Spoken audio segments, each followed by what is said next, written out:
If you told me a year ago that part of my job would be throwing speakers into pools, dragging them through sandstorms, and watching Top Gun on repeat just to test a soundbar, I probably would have believed you, but I didn't realise how much of that gear would end up being JBL.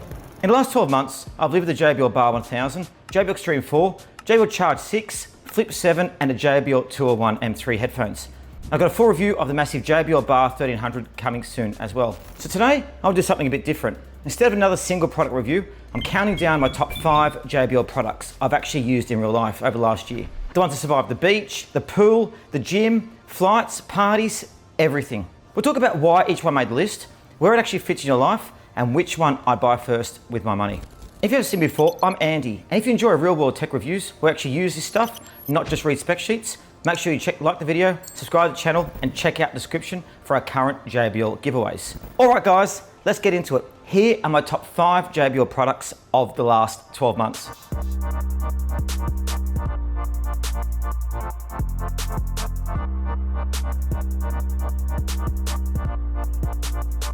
Now we're going to start with the JBL Flip 7. Now this little speaker survived the full MrYouWho torture test. When JBL sent the Flip 7, they said it was tougher, louder, and smarter than the Flip 6. So guys, of course, I took that as a personal challenge. We unboxed it, then immediately started using it. The park, the games room, the pool, the beach. And you can see in the video footage here, I actually took it out to the pool and I dropped it. What happened is it actually sunk straight to the bottom of the pool, but I fixed it out and the music just kept playing. That's where I stopped worrying about babying this thing and started throwing it to every bag I own. And there you go. The music still plays, so it survives. And you can see I also threw it into durable tests. So I threw it down the road in the park, dropped it on the concrete, this little thing survived. But the thing for me is the JBL Flip 7 is the always with me speaker. It's small enough to clip onto a backpack with that new push lock system, tough enough to survive drops, and the IP68 dust and waterproof rating is really good. And it's loud enough that if you're at the park or on a balcony with a few friends, it just works. Now it's not trying to be a nightclub in a tube. That's what the bigger speakers are for. But for poolside listening, beach days, carrying it with you when you want to do out and about, it's absolutely perfect. And I really enjoyed using it. So if you're starting your JBL collection, guys, I'd start with the Flip 7. It's a good entry-level speaker. Next one is a JBL Charge 6. Now this is the all-day do-everything speaker that lives in my pool room and in my backpack. The JBL 6 review started very simply. Me, a pool table, and this chunky little speaker, just pumping music while I pretended I'm better at pool than I really am. Then we took it to the beach, to the park, and of course the pool. Unlike the Flip 7, the Charge 6 actually floated in my test, which made life a lot easier. I threw it into the water with my dog Luca running around, pulled it back out, shook it off, and it just kept going. and there it is just there, completely fine, with Luca helping me. Thanks, Luca. Now, the JBL Charge 6 really earns a spot above the Flip 7 in power and endurance. You get more output, deeper bass, the AI sound boost that pushes it harder, with that turn the sound to mush, and crazy battery life. Now guys, you get a full day of listening with this, plus the ability to charge your phone from the speaker itself, which is a great touch. It's still portable as well. The new strap makes it easier to carry, but it feels like a mini sound system rather than just a Bluetooth speaker. So if you're doing beach days, barbecues, camping trips, or guys just like to use it at home, this is the one I grab. And again, very durable, great sounding, and it's a good step up from the Flip 7. So next one is a JBL Xtreme 4. Now guys, now we're getting serious. This is when neighbors start wondering if you're opening a club. When I first unboxed the Xtreme 4, the thought was, okay, this is a bit ridiculous, isn't it? I love it. Big fabric wrap tube, chunky strap with a bottle opener built in, passive radiators on the side, just begging for a slow motion water test. So I took it to Kangaroo Point in Brisbane, slung it over my shoulder, walked around for a while, and actually forgot it was still there.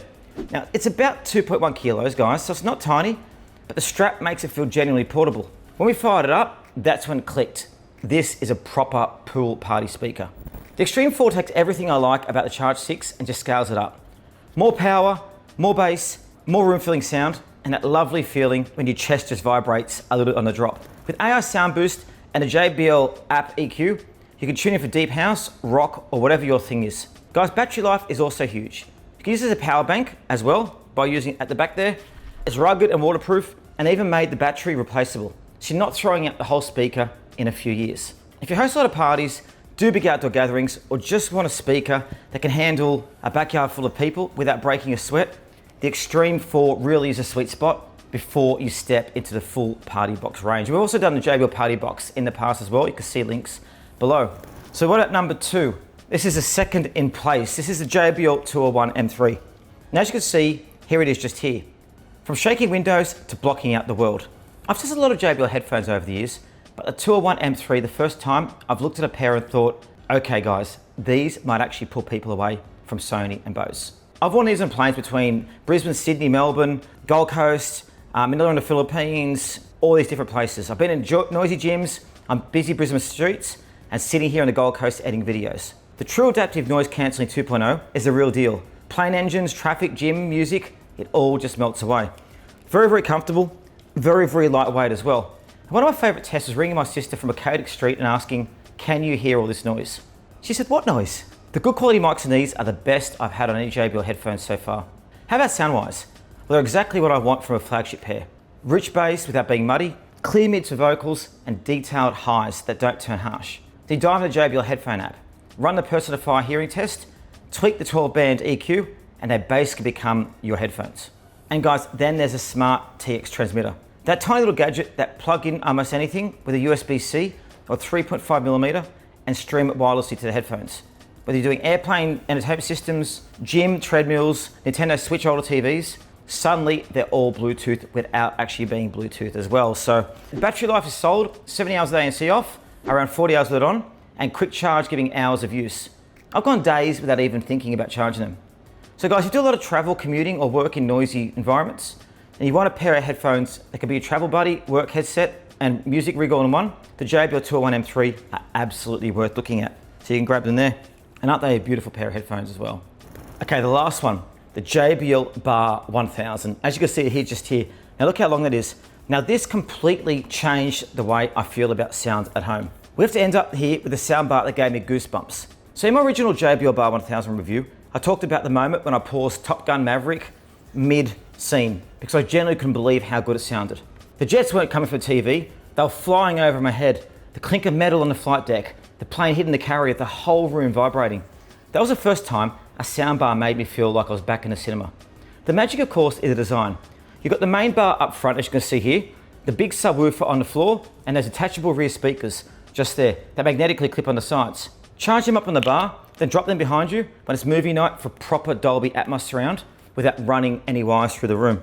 So with the JBL One app and a collaboration pro simple. A couple of minutes of sci-fi noises while it measures your room, and suddenly your lounge feels twice as big. What I love with the Bar 1000 isn't just a movie machine. We use it for everything. Jurassic World with dinosaurs roaring behind us, Elvis with huge concert scenes, normal TV, Spotify, YouTube, even gaming. Voices stay clear thanks to the pure voice tech. The bass hits hard when it needs to, and for day-to-day use, it behaves like a really nice normal soundbar until you crank it and attach the rear speakers. Guys, also doubles as a proper music system. AirPlay, Chromecast, Alexa, Bluetooth, wherever your setup is.